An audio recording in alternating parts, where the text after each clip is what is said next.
मतदान समाप्त हो चुका है।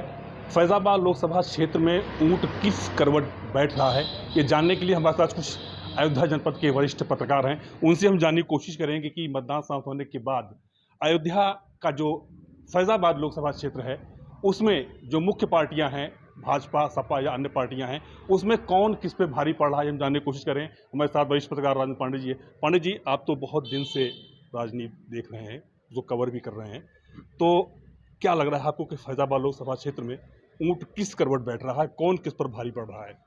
अभी सीधे तौर पर आप कुछ कह नहीं सकते और मुझे लगता है कि इसकी जो 5 विधानसभाएं हैं उसमें पॉकेट में लड़ाई हो रही है। कहीं भाजपा और सपा लड़ रही है तो बसपा उसको बैलेंस कर रही है। एक आध ऐसी भी सीटें जैसे मिल्कीपुर में है, वहाँ अमित सेन जी के लड़के लड़ रहे हैं, वो भी सपा को डैमेज कर रहे हैं कुछ ना कुछ। तो ये नहीं कह सकते, चूँकि जो नए मुद्दे पनपे हैं सबसे ज़्यादा दिक्कत वो कर रहे हैं। जैसे एक संविधान का मुद्दा उठा, और दूसरा आरक्षण का मुद्दा उठा, तीसरा 10 किलो राशन का मुद्दा उठा, 1 लाख रुपए महिलाओं के खाते में जाने का मुद्दा उठा। इसने जो सबसे निचले तबके का आदमी है उसको कहीं ना कहीं डिसबैलेंस किया है। अब कौन इसको कितना मैनेज कर पाता है, उसी पर इसका परिणाम निर्भर करेगा, मुझे ऐसा लगता है। आप किस तरह देख रहे हैं इसको? देखिए, सबसे अच्छी बात तो ये है कि पूरे देश में जो 4 चरण का चुनाव हुआ है उसकी अपेक्षा इस 5वें चरण में मतदान बढ़ा है। फैज़ाबाद में अगर आप देखें तो पिछले 2-3 चुनावों का अगर हम देख लें तो भाजपा की ताकत अदर बैकवर्ड्स, यादवों से इतर बैकवर्डों में उसकी अच्छी खासी पकड़ थी, तब वो 48% वोट पाती थी। इस चुनाव में एक चीज़ है कि यह मुद्दों पर आकर के टिक गया है चुनाव, मुद्दों पर। और ये मुद्दे पार्टियों ने उछाले तो ज़रूर, लेकिन जनता ने पकड़ लिए मुद्दे। तो जनता ने जब पकड़ लिए हैं तो उस पर अब ये अदर बैकवर्ड्स जो था, इसमें डिवीज़न है अब की बार। जैसे कुर्मी थोक में जाता था भाजपा के साथ, अब की बार नहीं जा रहा है। यही नहीं, बाराबंकी में भी नहीं जा रहा। बाराबंकी में तो कभी कुर्मी ने वोटे नहीं दिया कांग्रेस को, पीएल पुनिया को, लेकिन अब की 50% वहाँ। कौन वाकई भारी कौन पड़ रहा है? भारी आप कुछ नहीं कह सकते। बसपा, हमारा जो आकलन है, बसपा यहाँ सबसे कम वोट पाने जा रही है लोकसभा के चुनाव में। जितनी बार लड़ी है उसमें यह चुनाव है जिसमें बसपा सबसे कम वोट पाने जा रही है। तो बसपा का वोट का ध्रुवीकरण कहाँ जाएगा? आप भाजपा कहाँ देख रहे हैं? भाजपा को हम कहाँ, भाजपा मेन लड़ाई में है। भाजपा और सपा का बिल्कुल कांटे का टक्कर है। यह निर्भर इस पर करेगा कि बसपा कितना वोट पा जाती है और अरविंद सेन यादव मिल्कीपुर में कितना वोट पा जाते हैं। अरविंद सेन यादव अगर 5,000 में सिमट गए तो भाजपा लटक गई। बसपा अगर 20,000 वोट, 25,000 वोट पा गई तो समझिए भाजपा लटकी है। इतना आसान नहीं है ये चुनाव। हमारे साथ विवेक सक्सेना जी हैं। विवेक जी, लोकसभा चुनाव को लेकर जो फैज़ाबाद खास है, खासकर देखा जा रहा है कि कभी मंदिर मुद्दा रहा है, प्राण प्रतिष्ठा भी आया, उसको भी कोशिश की गई। आप कहाँ देखते हैं इसको? देखिए, शुरू में जो ये मुद्दों की आपने बात की और जैसा मेरे पूर्व के साथियों ने भी कहा, तो एक तरफा चुनाव माना जा रहा था शुरू। बाद में जो अलग अलग मुद्दे उठे, अलग अलग पार्टियों ने मुद्दे उठाए, जिसको कुछ ने भुनाने की कोशिश की, लेकिन मतदाताओं ने उसको कैच कर लिया। अब जो आज की स्थिति है, एक तो परसेंटेज, जैसा राजेंद्र जी ने कहा कि परसेंटेज बढ़ा जरूर है, लेकिन अभी भी मतदान उतना अच्छा नहीं है फैज़ाबाद में, जिस तरीके से मतदाताओं को घर से निकलना चाहिए था। और ये तय है कि एक तरफा सीट नहीं है, कांटे की टक्कर है।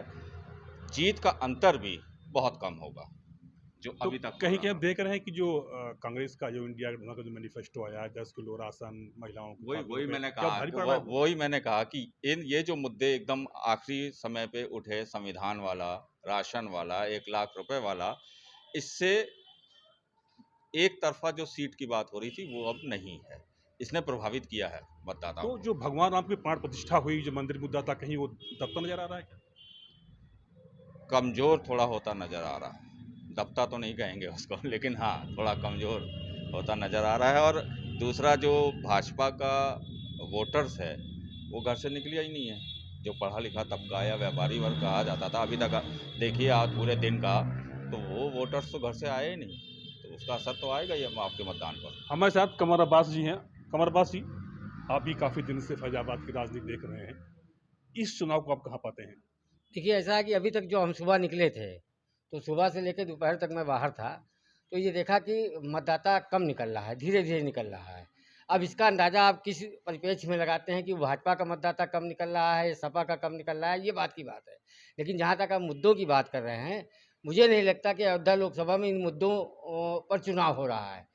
मुद्दे कोई चुनाव नहीं हो रहा है। जहाँ तक लगता है, जो अभी आभास हो रहा है कि वोटर ठीक है, धीरे धीरे निकल रहा है, लेकिन वोट जो पड़ रहा है वो जिसका वोट है उसी को जा रहा है। नहीं, जो भाजपा के जो मेन मुद्दे रहे हैं, एक बार कोशिश की गई प्राण प्रतिष्ठा को लेकर, उसमें बहुत अच्छा माहौल बना, तो क्या वो माहौल बरकरार रह गया? मुझे तो लगता है कि बरकरार है।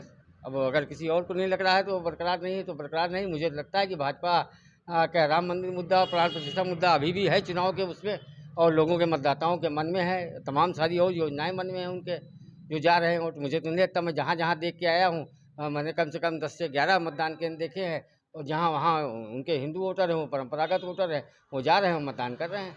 धीरे धीरे जा रहे हैं, लेकिन जा रहे हैं, मतदान कर रहे हैं। कुछ ऐसे मुद्दे हैं जो नाराज़गी भी मतदाताओं ने जताई है, चाहे वो सड़क चौड़ी करने का मुद्दा रहा हो, एरोसिटी का मुद्दा रहा हो, कुछ और ऐसे मुद्दे हैं जो नाराज़गी जता रहे हैं, उसको लेकर क्या देखते हैं आप? शुक्ला जी, आपको नाराज़गी लग रही है, वो बताई जा रही है इसलिए लग रही है। लेकिन आभास कीजिए, जब रिजल्ट आएंगे तब आप इसका आकलन बेहतर कर सकते हैं कि नाराज़गी थी कि नहीं थी। लेकिन नाराज़गी अभी जो आपको लग रही है वो हवा में दिख रही है, और जो हवा में आपको बताई जा रही है, जो सुन के और देख के आप समझ रहे हैं। नाराज़गी मेरी नज़र में तो कोई इसी नहीं दिखाई दे रही। हमारे साथ प्रमोद पांडे जी हैं। पांडे जी, आप भी काफ़ी दिनों से जो अयोध्या फैजाबाद की राजनीति रही उसको आप देखते आ रहे हैं, इस चुनाव को लेकर आपकी क्या राय है इसमें? देखिए, सबसे बड़ी चीज़ मुझे इस बार दिखाई पड़ा कि इस बार जो हमारे क्षेत्र की जनता हो, चाहे कहते हैं और अन्य लोकसभा क्षेत्र की हो, वो लोकतंत्र की तरफ बढ़ी है। अभी तक होता क्या था, राजनीतिक दलों की तरफ से मुद्दे उछाले जाते थे, चुनाव उसी से सिमट जाता था। ये पहली बार दिखा है कि जनता अपने मुद्दों के लेकर बात कर रही है, जनता अपने मूड से चल रही है, वो किसी पीछे नहीं जा रही है और साइलेंट होकर वोट डाल रही है। वोट भी कम नहीं डाल रही है, कहीं बड़ी भीड़ भले न दिखी हो, लेकिन वोट परसेंटेज यहाँ का बढ़ा है। दूसरी चीज़ कि जनता की अपेक्षाएं होती हैं, मुद्दे सरकार या राजनीतिक दल पैदा करते हैं। गठबंधन मजबूत स्थिति में उभरा है, यह भी कट सत्य है। अपने नाते उभरा है कि जनता के नाते, ये तो परिणाम बताएगा।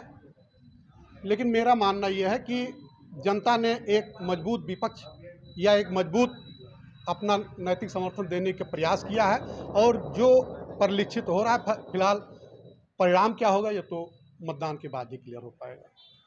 ये थी अयोध्या जनपद के वरिष्ठ पत्रकारों की राय। हालांकि जिस तरह से पत्रकारों ने अपनी राय रखी है, उससे यही लग रहा है कि भाजपा की राह आसान नहीं होगी। के विश्वला, न्यूज़ 18 अयोध्या।